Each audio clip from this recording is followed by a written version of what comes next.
এই মুহূর্তে শিক্ষক, সরকারি কর্মচারী এবং পেনশনারদের জন্য উঠে এসেছে একটি অত্যন্ত গুরুত্বপূর্ণ আপডেট। এবার বাড়তে চলেছে সরকারি কর্মচারী এবং পেনশনারদের মহার্ঘ ভাতা।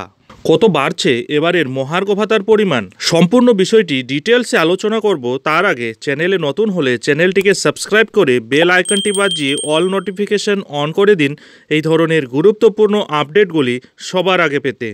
বন্ধুরা, দুর্গাপুজোর আগেই কেন্দ্রীয় সরকারি কর্মচারীদের জন্য আরও একটি বড় সুখবর সামনে এসেছে। কেন্দ্রীয় মন্ত্রিসভা অনুমোদন করার পরে সেপ্টেম্বরে আরও 3% ডিএ বৃদ্ধি পেতে পারে। একবার ডিএ বৃদ্ধি ঘোষণা করা হলে এটি 1 জুলাই 2024 থেকে কার্যকর হবে।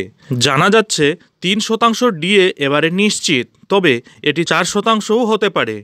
তবে কেন্দ্রীয় মন্ত্রিসভা এ বিষয়ে সিদ্ধান্ত নিলেই সব পরিষ্কার হয়ে যাবে। এবারে 4% ডিএ বৃদ্ধি মূল্যস্ফীতির অবস্থার উপরই নির্ভর করবে। এই মুহূর্তে মহার্ঘ ভাতা মূল বেতনের 50% দাঁড়িয়ে রয়েছে।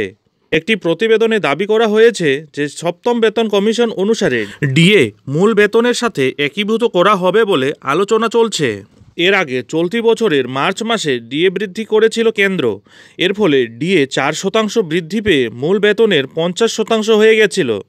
আর এবার 3% না হয়ে 4% যদি বৃদ্ধি হয়, তবে 54% পৌঁছবে কেন্দ্রীয় সরকারি কর্মচারীদের মহার্ঘ ভাতার পরিমাণ। বন্ধুরা, আপনারা জানেন ডিএ দেওয়া হয় সরকারি কর্মচারীদের আর ডিআর দেওয়া হয় পেনশনভোগীদের জন্য। উল্লেখযোগ্যভাবে ডিএ এবং ডিআর বছরে দুবার করে, একবার জানুয়ারিতে এবং তারপর জুলাই মাসে বাড়ানো হয়ে থাকে। তবে মহার্ঘ ভাতার পরিমাণ যাই বাড়ুক না কেন, মহার্ঘ ভাতা যে বাড়ছে তা নিশ্চিত। তাই এর পরবর্তী ডিএ বৃদ্ধির দিকে তাকিয়ে রয়েছেন দেশের লক্ষ লক্ষ সরকারি কর্মচারী এবং পেনশনাররা। চলুন এবার একটু দেখে নেওয়া যাক মূল বেতনের হিসেব। বন্ধুরা, কর্মচারীদের মূল বেতন যদি 31,500 টাকা হয়, তবে বর্তমানে মহার্ঘ ভাতা 50% অর্থাৎ 15,750 টাকা প্রতি মাসে, এবং 6 মাসের জন্য মহার্ঘ ভাতা যদি ক্যালকুলেট করা হয় তবে 94,500 টাকা, এবং নতুন মহার্ঘ ভাতা 3% বৃদ্ধি পেলে 53% দাঁড়ায়। এই হিসেবে 16,695 টাকা প্রতি মাসে, অর্থাৎ 6 মাসের জন্য মহার্ঘ ভাতা 16,695 × 6 অর্থাৎ 1,170 টাকা।